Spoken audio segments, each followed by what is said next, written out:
So it's Makita Madness down here at Shadow Foam. We're going to be giving one lucky commenter a pack of Makita inserts and a cutting kit in whatever colour they want, and all you've got to do is make sure you subscribe and comment it in the comment section below. So let's get on with it. Hey guys, Jonathan here at Shadow Foam, and we're back in the workshop today looking at the Makita Makpac boxes. Now, a lot of people have got these boxes because they kind of come free with lots of different bundles. They're quite cheap and cheerful, and you do build up a lot of them. I think I've got about 8 of these now. We've got inserts that slot directly into these Makpacs, and we've got them in 7 colours in 30mm and 50mm. We're also going to be looking at the Cantilever box. Now this clips directly onto the other Makpacs, and we've never done one of these before, so we're going to cut in some tools into this as well. So, what colours are we going to be doing? Well, teal is the Makita teal. It looks brilliant, but we've already done that one. We did this in a video when we did the 10 insert challenge. We've got an impact gun, we've got a combi drill, and we've got the USB charger cut into this insert. We've got the red insert. This is a nice red. It really contrasts well with the Makita teal, but we've done that one too. This is the impact driver in a red insert. It's a great looking insert, this, with a nice contrast. And we did this one in the Teach and Apprentice video. So you can go and check that one out here. Oh, it looks like I've got a bit of a problem here. Then we've got green. This is also a nice bright colour. Now obviously these boxes also are made by Festool, so green slots straight into the Makita Makpacs or the Festool like first generation sustainers. But we did that one too. This is also from our 10 insert challenge where we put in a jigsaw and 3 batteries. So that leaves us with the blue insert, which is the next one up. So I think we're going to cut a blue insert today for this case, and then I think we'll go for teal in this cantilever box. So let's get started. Right, so we've got the 50mm blue insert, and we've also got a 50mm pack of cantilever box inserts. And the next thing we need to do is figure out what's going in these, and we'll do the layout. So top tip here is figure out exactly what's going in there, get the layout as close as you can, and then take a photo of it. So let's do that.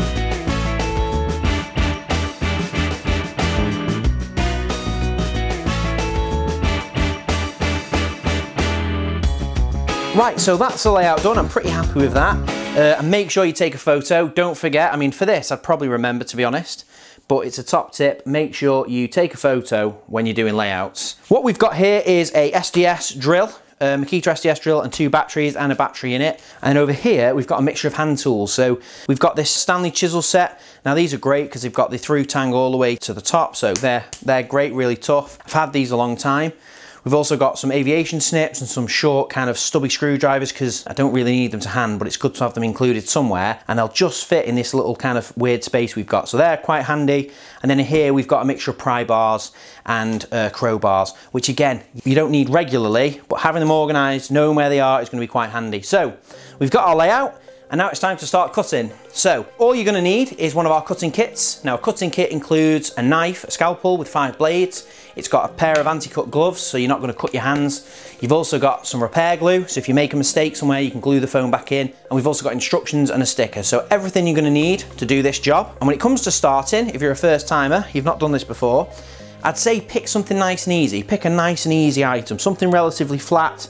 So let's go for one of these crowbars here. Dead easy these are, they're dead flat, there's not much shape to them.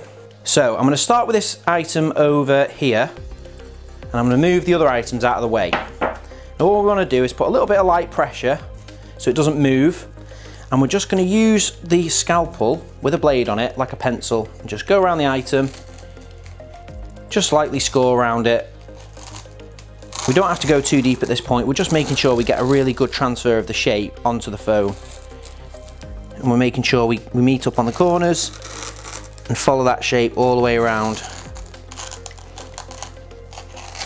When we've done that, we can take the item away, and then we can press on the foam to show the cut we've made and then go back round. Now this is a 50mm foam liner, so we can go down like 20–30mm. Now this crowbar doesn't need to be sat in the foam that deep, but we can add a finger pull later, so it can sit flush with the surface.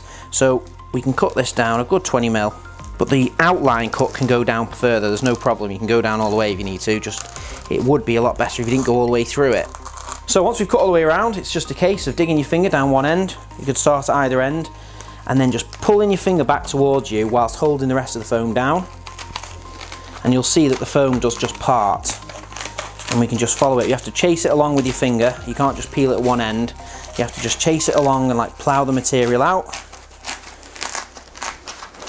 And it's as simple as that. We've peeled out that layer now, and we can put the item in. Yeah, and we'll move on to the next one.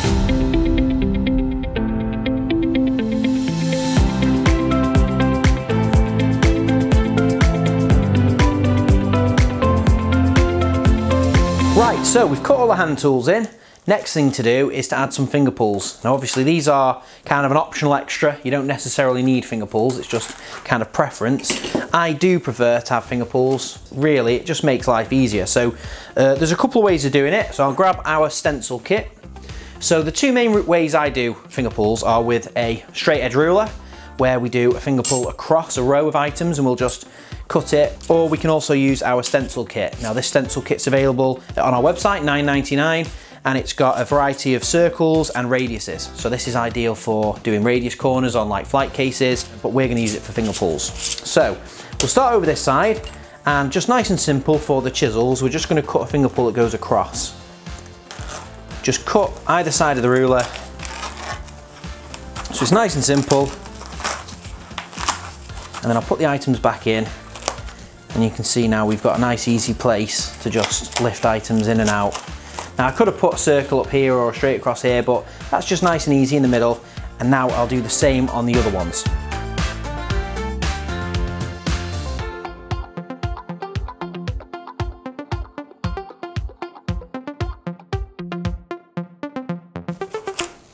Right, so that's both chisel inserts done, and they look really nice. So they'll be on the top two leaves of the case. And over here, we've got the same technique. We'll put a line across the middle. It's as simple as that. We just peel the foam out and then put the tools in. And then for this one, we're going to do the similar in the middle. We'll put the same line across for the two pairs of aviation snips, just so it looks nice.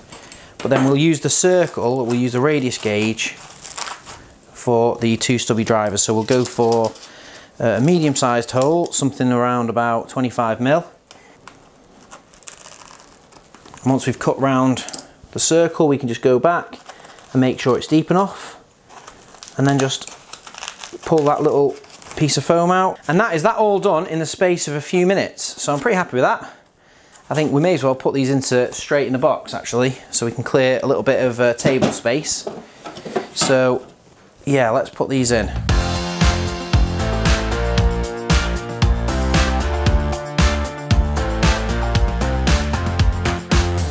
Right, okay, so we've done that one, and now it's on to the SDS drill. We'll move that into the middle. So this is a bigger item, a bit more of a challenge, so we'll talk you through this one as well. This is quite a common use for the Makita Makpac inserts. So we just cut around the item, and we're using the scalpel as a pencil. So we don't have to go very deep here, we're just tracing it around.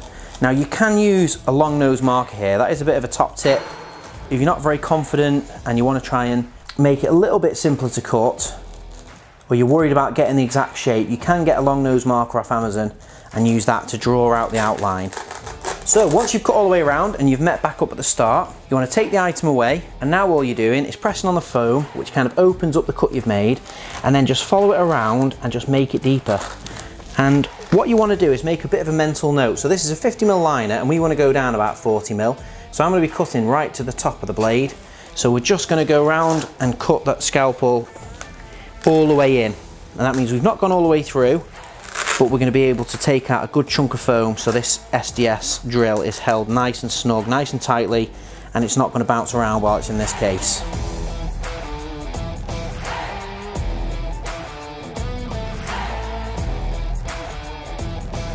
Right, so once you've cut all the way down and you're happy that you've cut deep enough, all you want to do then is find a corner, and you're just digging your fingers down the side of the foam and pulling it towards you. Now it takes a little bit of hand strength to get the foam peeling, and you just want to chase it along. Now don't worry about it being super smooth at this point, we're just trying to remove material. We can come back and smooth it out later when we've got it to the right depth. But at this point we're just working back the foam, and you want to make sure you're holding the foam down.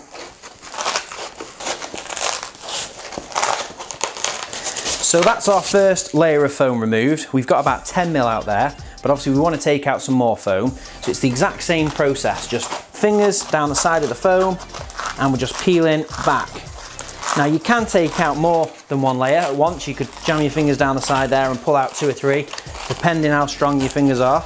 And what you might find is, when you're getting a little bit lower down, that there might be little areas where you've not fully cut around the profile entirely. So it may look to tear. So you want to watch out for those, because you can always just come back with a knife and just make sure you've freed the foam and it's not going to tear out. It's only going to, along the sides, it's only going to peel out. Now, like there, you can see we've split, we've got a section come out separately. That's absolutely fine. Doesn't have to come out in one piece. So there we go. That is enough foam for an insert. I don't think we need to peel any more out, but we could do with smoothing it out a little bit in the bottom. And for that, we've got the perfect tool. So this is one of our smoothing spinners. These are a very simple plastic little bit that goes into a drill. It's got a 1/4 inch bit adapter on it, so it can go into an impact drill, but it would go in a combi drill or a little cordless screwdriver. And essentially, all we do is press it up against the foam flat. Don't have it on an angle because it'll cut. You just want it perfectly square, perfectly flat, and we can just spin it up. And we can use it just to trim off any lumps and bumps. Anything that doesn't look quite smooth, anything you're not quite happy with, you can just whiz off the lumps and bumps.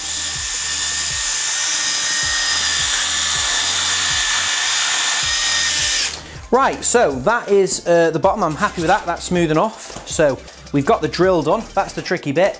And it didn't take long. Using that technique, peeling out layers, cutting around it, smoothing off the bottom, it can be a very, very quick process. And if you're doing quite a few inserts, you're going to get quite adept at it. So all we've got next is the batteries. Same process, but we'll do this a bit speedier. Cue the time lapse. Right, so that is the batteries cut in. The drill's all done, and the only thing left is to put it in the case. So we'll do that, see if it fits, see what it looks like.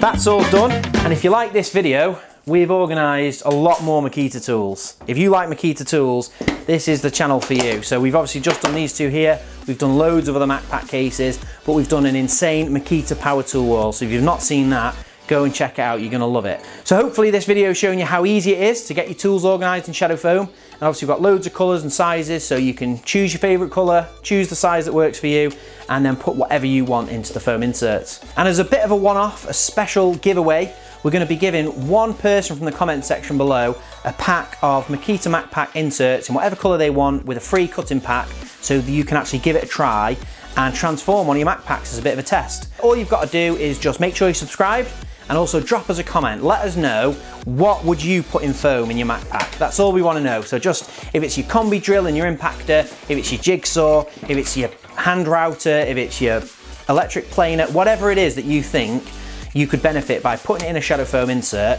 let us know in the comments below. If there's a better use for the internet, I haven't found it. And at the end of this month, we'll get in touch with one lucky winner from the comments. We'll find out what colour you want and we'll send some Makpacs straight to you. So thanks for watching this video. Make sure you subscribe, drop us that comment so you enter the giveaway, and we'll see you next time. Thanks for watching. If you like that video, why not check out some of our others? We've got new videos coming out every week. And Colin Furs, what's the quickest way for people to see these videos? Subscribe.